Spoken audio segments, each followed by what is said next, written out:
Kansas City Chiefs, I'm sitting here continuing the series of grading every NFL team and giving them their draft grades. Not only mine, giving you Mel Kiper Jr.'s and PFF's. That is 3 draft grades in one video, which 2 are paid subscriptions. Yes, I pay for them. Why? I don't know. Maybe so you don't have to.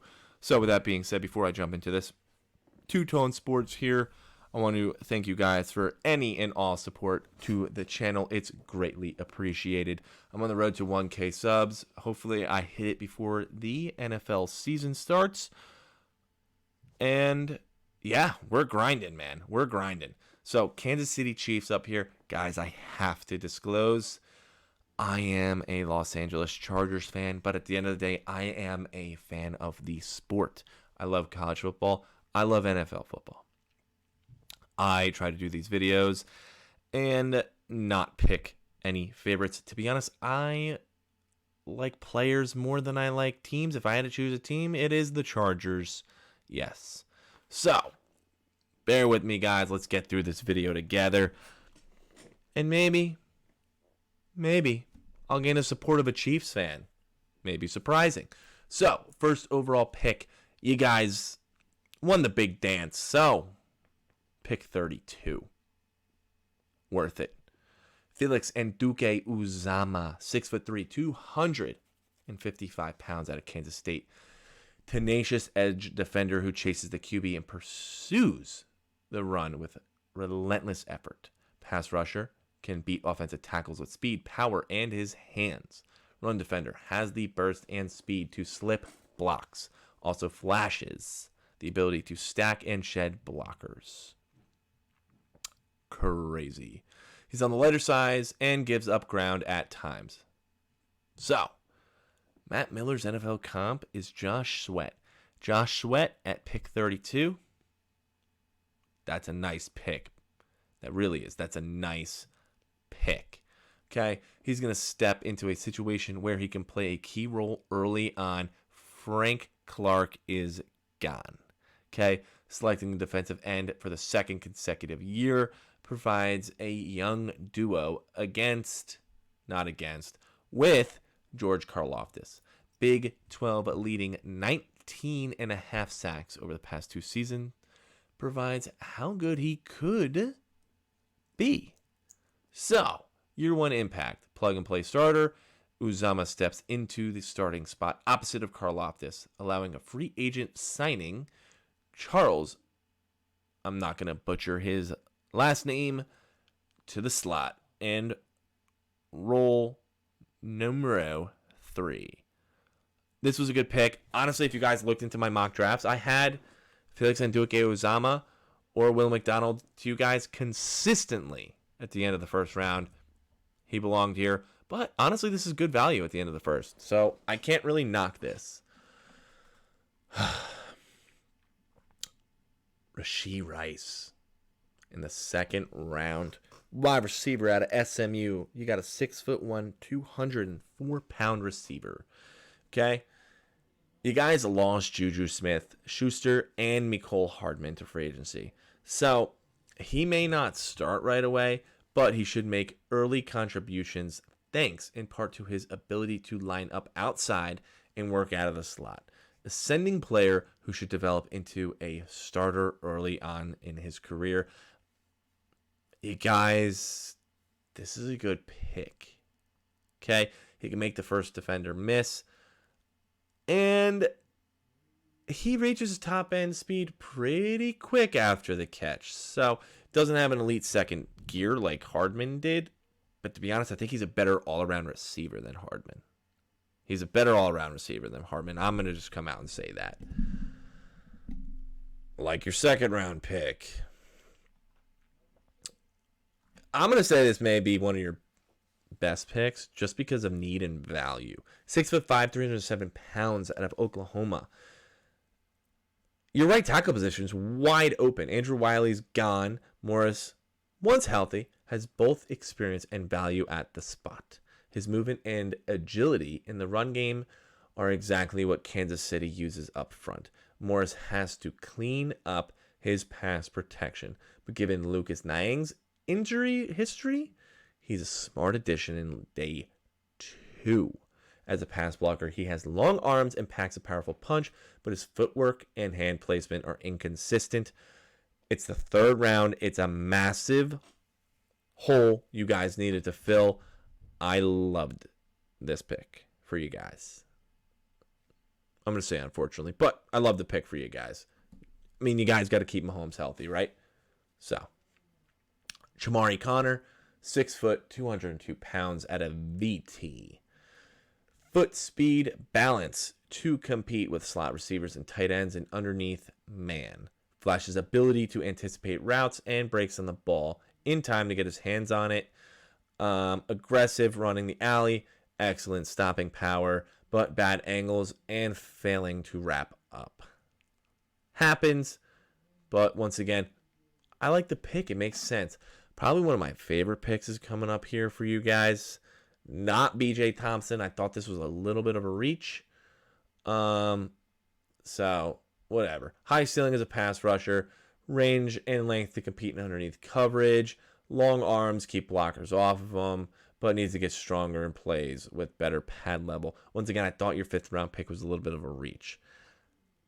This next one is a solid pick, man. Coburn in the 6th round. I had him possibly even going in the 4th. So, 6'2", 332 pounds. Why I like this? He's going to take 2 blockers if he's in. What does that mean for Jones? Shit. Okay, massive nose tackle, strength, low center of gravity to occupy double teams and clog up the middle. Locates the ball, gets off blocks in time to make plays. He's not going to make a lot of plays outside of the tackle box, and limited upside as pass rusher, but that's okay. You're drafting this kid to take on 2 blockers and just clog a hole. I like the pick. And here, you can't go wrong with a 6 foot, 189 pound corner at a Ball State. He's also ranked. A lot of times in 7th rounds, you don't see somebody who's ranked. So, length to reroute receivers, best in press, plays through receivers' hands. He has big hands and flashes the ability to jump routes. 7th round, I say it for majority of the 7th round pick. This is mostly a special teams pick, and you're in hopes of developing him. So, this leaves me to give you guys the draft grade of a B+. I'm giving you guys a B+. Why? This Coburn pick is awesome for your defensive line. Sorry, Nduke Uzama was good value here. Rashee Rice, I think, could turn out to something nice. Rashee Rice is going to be something nice. Wanya Morris makes a lot of sense, and I just like the way you guys drafted. It makes a lot of sense, and yeah, you would have loved the 1st round tackle, but that's not realistic. Yeah, you guys are probably sitting here saying, oh, DeJuan Jones and whatever. This kid's a good pick. Especially for the 3rd round. I'm giving you guys a B+. Okay? Let's see what Mel's got to give. So, in my eyes, the Super Bowl champs had to add 2 of these 3 positions with the first 2 picks. Edge rusher, tight end, receiver. Thought they could use 1st rounder on Michael Mayer. Yeah, that would have been crazy. But you guys have Kelsey. It is what it is. Okay? They opted for a raw pass rusher in Nduke Uzama. 19.5 sacks over 2 seasons. It's a solid, if unspectacular, move to replenish Frank Clark. You guys added a fun wideout in Rashee Rice, the 6'1" deep threat. Juju Smith going to New England. Chiefs can increase the snaps of Sky Moore and Kadarius Toney while rotating in Rice to replace Smith-Schuster. I wasn't high on offensive lineman Wanya Morris, but he has the chance to challenge Lucas Niang for the right tackle spot. Morris was a little too inconsistent on tape. Keontae Coburn, 332-pound space eater, favorite pick of the Chiefs. Literally in day 3. Literally what I said. If Rice comes in as a rookie and climbs the depth chart, this class could be tremendous. For now, because it's so thin and because there were a couple of reaches, he will put it in the middle of the tier. He gave you guys a B. I actually gave you guys a higher grade than Mel Kiper. Interesting. I don't know. He values a lot of this, a lot of weird shit, to be honest. He values a lot of positional value, which you got to look at holes and value and reaches and good value. Like, there's just a lot more to it. So here's PFF. Uzama got 74 or better in the last 2 seasons. One of the best edge benders in this class. Most successful players in college at converting pressures into sacks. 21 of his 89 pressures, resulting in a sack. Interesting. Chiefs add another wide receiver who was asked to do everything at SMU. Was top 10 in the country in both deep catches and screen catches. So, earning an 85.9 receiving grade. Rice's 41-inch vertical was 97th. Very interesting.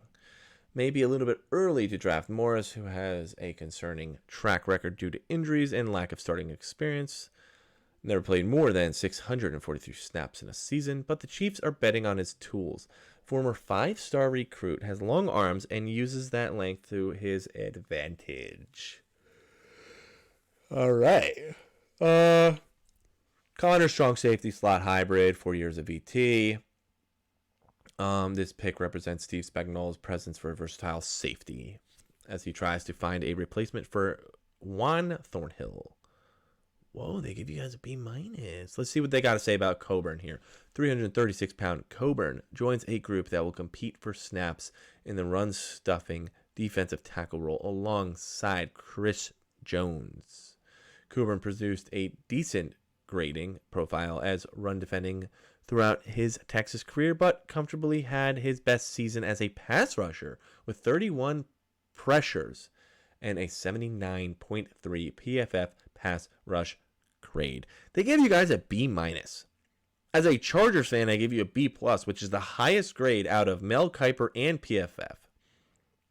Recap, Mel gave you a B, PFF gave you a B-. Maybe there's something wrong with me. I don't know.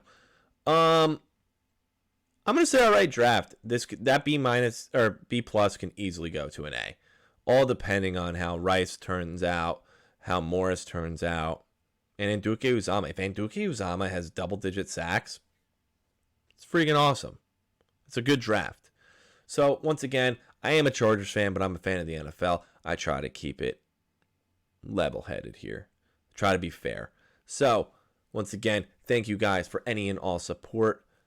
This is the end of the video and just the grueling grind of every single team here, part of the series. So if you didn't like my grading or you have any questions or just want to say something or just want to say, hey, hit me in the comments below. As always, guys, thank you so much for watching.